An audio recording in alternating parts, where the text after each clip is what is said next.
Milý urbanistický poslucháč, práve si pustil diel zo špeciálneho letného cyklu Svetáci, v ktorom sa telefonicky vyberiem za Slovákmi žijúcimi mimo Slovenska. Chcem sa ich pýtať, ako s odstupom geografickým, ale aj časovým vnímajú svoju slovenskú identitu. Je mi jasné, že tieto osobné príbehy a teda aj prežívanie sú veľmi rôznorodé, ale asi sa dá povedať, že vo väčšine prípadov odchádza našinec zo Slovenska, keď sa mu tam nežije najlepšie a jednoducho hľadá lepší život inde. Táto miniséria nemá byť nejakým hlbokým vhľadom do života slovenskej diaspory. Skôr ma zaujíma to, či im ten spomínaný odstup pomáha uvedomiť si, čo si z pomyselnej slovenskej kultúrnej DNA zobrali so sebou. Myslím si totiž, že slovenskú identitu všetci nejak pociťujeme, ale nevieme ju úplne pomenovať a tým pádom aj rozvíjať. Snažil som sa tieto rozhovory robiť relatívne krátke, v takom nenáročnom letnom duchu a dúfam, že vás zaujímujú rovnako ako zaujali mňa. A samozrejme dávam do pozornosti aj doterajších tucet plnoformátových rozhovorov, ak ste ich ešte všetky nepočuli. Moje meno je Martin Bajaník, počúvajte urbanistický špeciál Svetáci a ja vám želám príjemné počúvanie.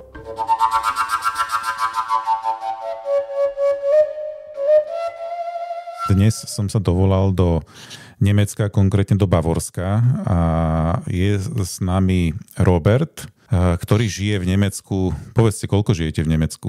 15 rokov už takmer. 15 rokov a chcel by som sa s ním baviť o tom, že ako vlastne akože prežíva svoj život v Nemecku. Čiže vítam vás na linke, Robert, vítajte. Pozdravujem. A ako prvú otázku by som sa spýtal, že ako ste sa vlastne do toho Nemecka dostali? No, to bol vlastne taký rodinný príbeh, ktorý začal v roku 1967, potom pokračoval v 93. a následne v 2010. Čiže vlastne po takej rodinnej linke som sa sem dostal a vlastne tým pádom som aj spoznával prostredie. Od toho 93. roku som tu bol v podstate minimálne 2 týždne, ale nie aj viac v priebehu roka, čiže ja som išiel do úplne známeho prostredia a už som mal aj svoje obľúbené miestečka, reštaurácie a obchody, kam som rád chodil, takže... Hej, ale však Nemecko nie je ďaleko od Slovenska a však my sme sa aj bavili vlastne predtým, ako sme toto začali nahrávať, že vlastne vy aj máte nejaký kontakt so Slovenskom a aj vlastne akože že komunikujete a niekedy aj spolupracujete akože so Slovenskom. No nie je to vzdialený príbeh, lebo ja som ako zostal komunikovať so Slovenskom, ja spolupracujem, teda píšem o knihách, aj nejaké som napísal, teda spolu napísal, aby som bol presný. A vlastne manažujem najstarší slovenský internetový magazín, čiže ja viac pre Slovensko kvázi robím, ako že by som bol odstrihnutý len fyzicky som proste tu. Hej, však vy ste vlastne taký nomád, čo vlastne majú akože tá mladšia generácia taký digitálny nomád, že cestujete po svete a pracujete vlastne akože... Áno, presne takýmto spôsobom to funguje. Dobre, a plánujete tam už teda akože zostať v tom Nemecku? Alebo... No ja pevne dúfam. Akože pre mňa predstava... Ja som minulý rok musel z rodinných dôvodov byť 3 týždne na Slovensku a to neboli tie najkrajšie 3 týždne minulého roku. Takže nie. Viete, ja vám to skúsim trocha skrátke povedať. Ja keď som sem prišiel, ja som prišiel do úplne iného mentálneho sveta. To ma zaujíma. Super. No, to bol úplne iný mentálny svet, pretože rozumiete, idete do obchodu, tam na vás nikto nekričí, že prečo ste si zobrali košík, z miesta, ktorého ste si nemali zobrať, prečo nekontroluje vám 50 eurovku, že ste zlodej potenciálny a vôbec tá veškerá agresivita, ktorá funguje na Slovensku, proste tu nie je. Ľudia sú tu na druhých zväčša príjemní a aj keď niekto nevie poriadne nemecky, ja som v univerzitnom meste, kde je vraj 150 národností a žijem tu v prostredí paradoxne obklopený ruskými a ukrajinskými migrantami. Čiže aj vôbec aj všetko bolo iné. Zapnem si televízor, tam sú televízne relácie, kde vystupujú renomovaní ľudia s praxou dlhoročnou, žiadne politické babyface, žiadna agresivita voči menšinám, odkedy tu schválili manželstvo pre všetkých, to znamená, že títo homosexuáli sa môžu že vlastne ich manželstvo je na úrovni s inými. To tu zmizlo, jeden z najpopulárnejších nemeckých zabávačov Happe Kerkeling je švúl, teda homosexuál a milovaný proste dávami a v televíznych súťažiach vystupovali aj ale to myslím aj na Slovensku bolo jeden ročník, že dvaja muži tancovali spolu. Hej. Čiže to vôbec nie je téma, aby adopcie a takéto to sa tu nerieši a tým pádom odpadáva napätie a vôbec tá zloba, ktorú ja som aj včera zažil, keď pani Borušovičová zomrela a tie niektoré reakcie tých ľudí, jak sa vytešovali, že vakcínka, už si slobodná a podobne. To strašne zle na mňa pôsobí. Rozumiem, ale že asi Nemecko nie je úplne krajina, ktorá nemá žiadne problémy, aj keď akože nemusíme to tu rozoberať, ale skôr ma zaujíma, že vlastne akože, jak hovoríte, že tam je veľa národností a že ako vás vlastne v tom Nemecku prijali, respektíve, že či sa vám tak akože zdá, že ste vlastne vrástli do nejakého prostredia, ktoré je vám oveľa prirodzenejšie ako to slovenské? Myslím teraz tak kultúrne alebo mentálne, ako ste spomínali. Lebo zase akože je pravda, že sme stále v Európe, že tie rozdiely sú akože relatívne malé. A že či tam akože vnímate ešte nejaký, nazvem to taký akože gap, proste akože nejakú medzeru medzi vami a tým prostredím, v ktorom ste, alebo už ste v ňom akože úplne akože integrovaný, jak by som to nazval, akože rodný Nemec. Rodný Nemec nikdy nebudem a viete, to je tak, že ja v podstate tu nemám nemeckých kamarátov a ani nie je to tak, že by sme chodievali sa navštevovať a tak ďalej, akože my máme zopár známych, s ktorými sa niekedy stretneme, porozprávame sa aj tuto na ulici koho, ale Nemci nie sú takí, že oni by sa kamarátili. Proste na pivo ja nechodím s Nemcami, čiže, ale nemám s tým problém, lebo ja napríklad chodievam pomáhať do knižnice, že každú sobotu tam prídem na 2 hodiny, knižky tam upratujem a podobné veci, čo potrebujú teda. Oni sú nesmierne milí, oni sa porozprávajú, oni budú, ale akože nikto si nikdy so mnou nešiel na kávu. Oni proste ten odstup budú mať, ale oni mi nedajú najavo, že ja som niečo menej. Oni len proste majú to svoje súkromie a vidím to napríklad, keď sú také, že nás zavolajú, že poďme sa že teraz vám poďakujeme za vašu dobrovoľníckú činnosť, lebo proste tu len malá odbočka, že Nemci sú veľmi závislí na dobrovoľníkoch. A vôbec tieto komunitné vzťahy tu funguje. Možno, že keby som sa zapojil do tohto dobrovoľného hasičstva, takže že by som chodil s tými chlapmi na pivom, ale naozaj oni tu majú tie komunitné väzby a najmä v tých malých dedinách a tak, veľmi, veľmi silné a naozaj požiarníci alebo záchranári, Nemci napríklad nevedia plávať. Takmer vôbec. S tým majú obrovské problémy. Majsterka sveta von Alsmik, tak tá normálne chodí, organizuje kurzy pre plávania pre deti, pretože toto všetko vymizlo. Im sa normálne na týchto nakúpaliskách deti topia. Čiže to je obrovský problém.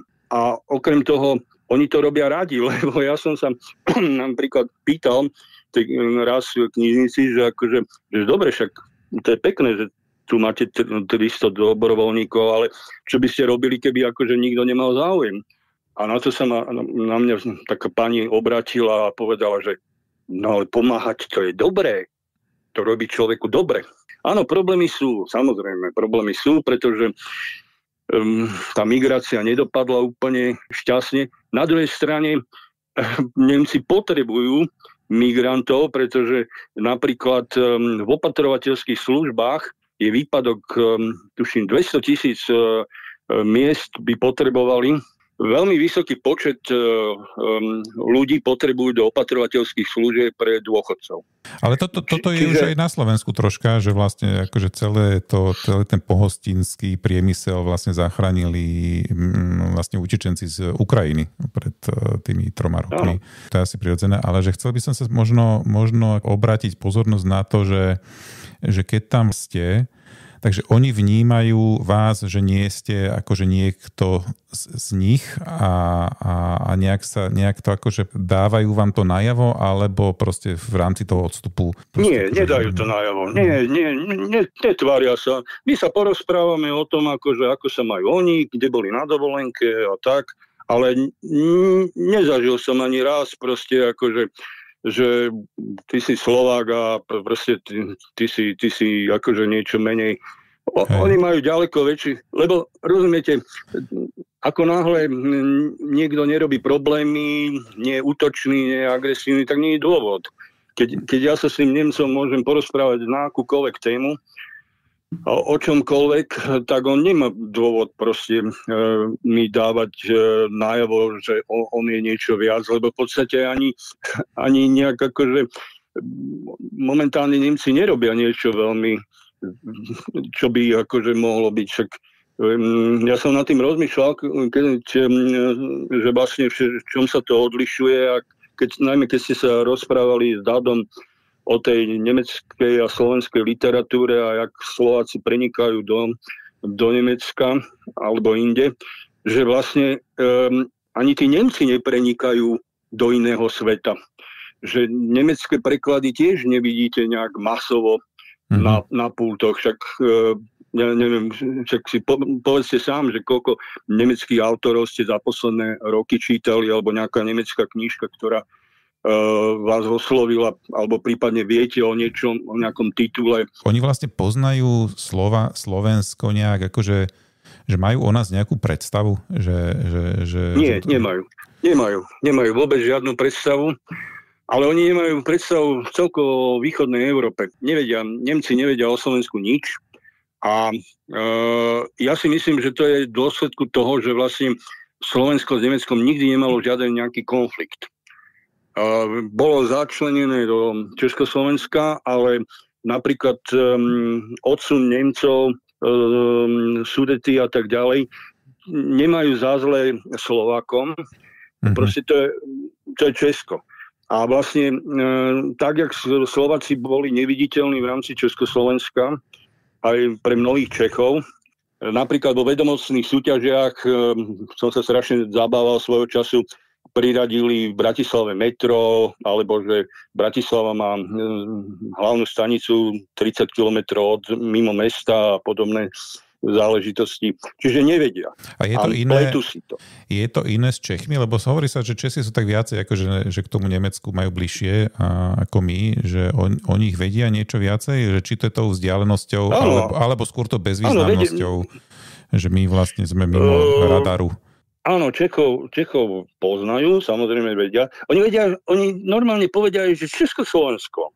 Že proste po 30 rokoch ešte aj mladý človek povie, že Československo. To som úplne najzábavnejšia takáto situácia nastala. Ja som raz fotografoval taký ten trachtový pochod detí a som povedal, že som novinár zo Slovenska, že by som chcel nafotiť tomu nejakému ochrankárovi a on povedal, že v poriadku a otočil sa na kolegu a hovorí, že nechaj ho, on je z Čiech.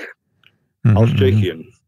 Tak to úplne som išiel do kolien, hovorím, že 33 rokov a ešte stále to niektorí máte v hlave. Problém je napríklad aj to, že na pultoch týchto knihkupectiev nenájdete tak Česku ako, Česku ešte teraz troška, ale slovenských autorov nenájdete na pultoch.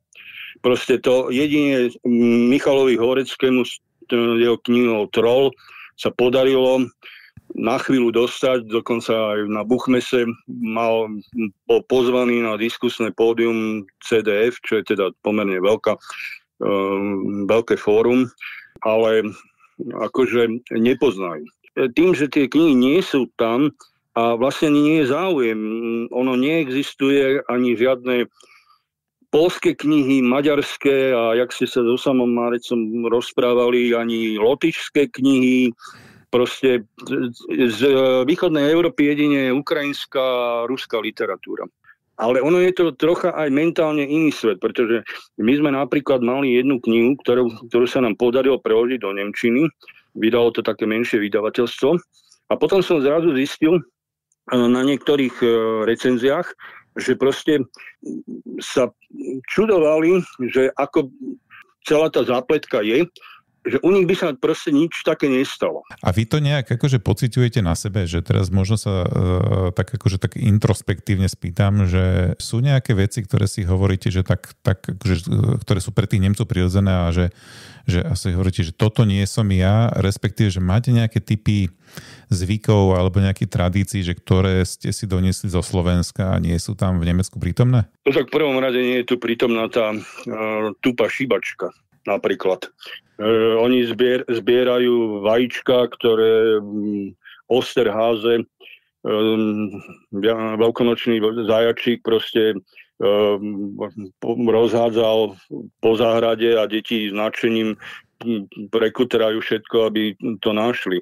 Ale ja som nikdy nebol nejak extra tradičný typ. Ale skôr myslím, ani nie, že takéto akože folklórne, alebo takéto veci, ale že ja neviem napríklad, že my sa na Slovensku že vyzúvame, hej, že keď prídeme na návštevu, čo nie je vždy proste na tých západných krajinách, akože je zvykom, alebo proste akože keď prídete na Slovensko, tak určite dostanete niečo zajesť a vypiť, čo my sme raz boli hrať divadlo v Nemecku a dostali sme tam proste v takej jedálni, proste keď sme prišli nejakú, že jednu porciu, taký vyhľadovaný tínedžeri, jednu porciu cestovín a tým to akože haslo a oni vlastne to považovali za vybavené a nám to prišlo také, že vlastne, že a čo teraz máme robiť, vlastne sme v novom svete a nemáme čo jesť, že skôr takéto nejaké veci, že napriek tomu, že my si hovoríme, že... Neviem vám to povedať, lebo až tak veľa skúseností nemám a na návštevách sme sa vyzúvali, čo si pamätám, čo sme chodievali a nejakú kávu sme vždy dostali, ale to bolo tým, že to boli ľudia, ktorých už 10-15 rokov poznáme ale neprekvapuje ma to proste že aj napríklad, keď máme tie stretnutia tých dobrovoľníkov, tak oni nekomunikujú s tými. Oni proste zabezpečia to občerstvenie, vy sa tam môžete teda kvázi objesť, ale že by prišli k vám a porozprávali sa tak akože kvázi taký ten small talk, to som nezažil. Asi to tak funguje, že oni majú odstup, ale myslím, že sa prezúva v Nemecku. Hej, však to bolo len ako príklad, že takých mikrozvykov, že vlastne, že ktoré nás Ale jednu vec by som vám chcel ešte povedať, ak to stíhame, že čo napríklad považujem za veľký rozdiel, je, že Nemci dosť, a najmä teda Bavoráci, na svoje tradície dajú. A keď je ten Oktoberfest, tak ako, áno, zo Slovenska sa to vníma, len to pitie a skákanie po stoloch, lenže oni na druhý deň urobia, že 2 hodiny idú cez mníchov ľudia oblečení v tých ich trachtoch a krojoch a rozliční sú tam z Rakúska, zo Slovenska a tak ďalej. A vysiela to ARD, teda akože kvázi STV1, keby to vysielalo. Mm-hmm. A oni tí ľudia normálne celý rok pracujú na tom, aby tie svoje kroje tam prezentovali. No ja si neviem predstaviť, že by cez Bratislavu, alebo čo ja viem, aj cez Zvolen, alebo niekde išiel raz do roka ako sprievod ľudí v krojoch, kde by tam tí jednotlivé dediny prezentovali, že toto sú naše kroje. A druhá vec, s ktorou som sa musel vyrovnávať, to bol naozaj akože pre mňa malý problém, to bola šláger muzika. Oni tiež majú od mája do septembra vysiela sa taký program nedeľný, zábavný, kde vystupujú starí speváci, ale okrem toho tam robia takú speváckú súťaž medzi mladými spevákmi, ktorí naozaj tam prídu a na akordeóne hrajú takú ľúbivú hudlovačku. A tiež to vysiela prvá televízia. A proste to je niečo, čo sa podľa mňa Slovensko odrezalo, lebo Krajček to síce skúsil z Repete, ale je nepredstaviteľné, aby išlo na STV nedeľu do obeda, aby tam spievali Otvárajte kasíno alebo Červené jablčko. Áno, nám to príde smiešne, lenže Nemci tým naozaj žijú. Svojím spôsobom, keby sa to nebolo dodžubalo, myslím, na Slovensku, a možno aj to malo inú históriu, tak aj to je súčasť histórie. Jak vy stále sa rozprávate so svojimi týmito ľuďmi, čo vám chodia do tohto podcastu, že jak sa Slovensko nehlási k uhorským dejinám a takým dejinám, tak vlastne aj od tohto sa odstrihlo. Áno. Že vlastne celá časť kultúry išla preč. No, máme takú tradíciu diskontinuity, akože že neustálej, že to nejak takto odstrihávame. Ešte mám na vás poslednú otázku, lebo ste spomínali, že viacero vecí zo Slovenska, ktoré ste tu zažívali, vám akože nechýbajú a že vlastne akože v tom to Nemecko je v také možno také hladšie v tomto a pokojnejšie na život. Ale chcem sa spýtať, že či je niečo také slovenské, čo vnímate, že by vám aj chýbalo, alebo ani nie? Čo mi chýba? Chýbajú mi rozhovory. Tu sa s tými ľuďmi neporozprávate. Mm-hmm. Chýbajú mi rozhovory s priateľmi o knihách, o filmoch a o politike ani tak veľmi nie, ale proste chýba mi. Alebo niekedy aj sa proste len akože kvázi vyrozprávať zo svojich starostí. Akože je dobré, že existuje Facebook, že si to vieme takto povedať, zatelefonovať, ale je to úplne iné, ako keď si sadnete niekam, alebo či už na návšteve, alebo idete do reštaurácie a tam proste do noci rozoberáte tie veci. No a potom je problém to, že mne sa raz podarilo odmerať vzdialenosť od centra Slovenska, kde bývam, že mi Google vyhodil, že 666 kilometrov to mám. Tak sa odtedy to s radosťou používam. A niekedy je ťažké, že proste, no to zase nie je, že chýba, no ale proste chýba mi to, že za niektoré veci neviem mať dosah z Nemecka proste.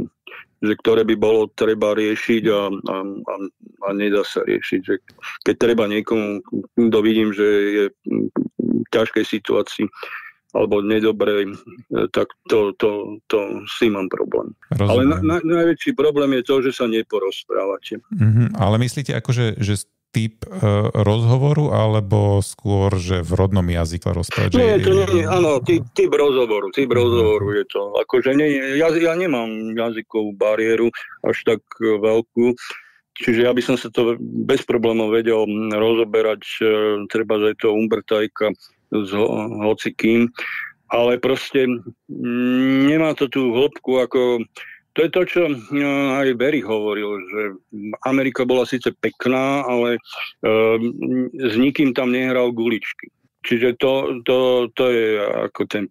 Keby som mal menovať problém, no ale zase potom si poviem, že preboha živá, však mám priamy vlak do Paríža, mám Frankfurt 3 hodiny, čiže tie všetky veci ostatné, ktoré mňa náplňajú, úžasné tieto hrady a zámky sú tu, možnosť cestovania, máme tu mesačné lístky na všetku MHD až po vlaky a do 2 hodín som všetkým smerom na konci Bavorska. Čiže akože to sa dá, len proste sú situácie, keď máte potrebu sa aj porozprávať. Jasne, ja by som v tejto chvíli asi poďakoval za rozhovor, že bolo to pre mňa akože veľmi zaujímavé a poďakoval by som sa Robertovi do Bavorska, ktorý so mnou rozprával. Želám vám tam ešte veľmi pokojný život, že nech sa vám tam darí a nech sa vám tam akože dobre žije. A teda dúfam, že sa ešte niekedy nejak takto budeme mať možnosť počuť a porozprávať. Ďakujem vám veľmi pekne, že ste sa na mňa obratili a veľmi veľa úspechov želám vášmu podcastu, lebo je naozaj skvelý. Ďakujem.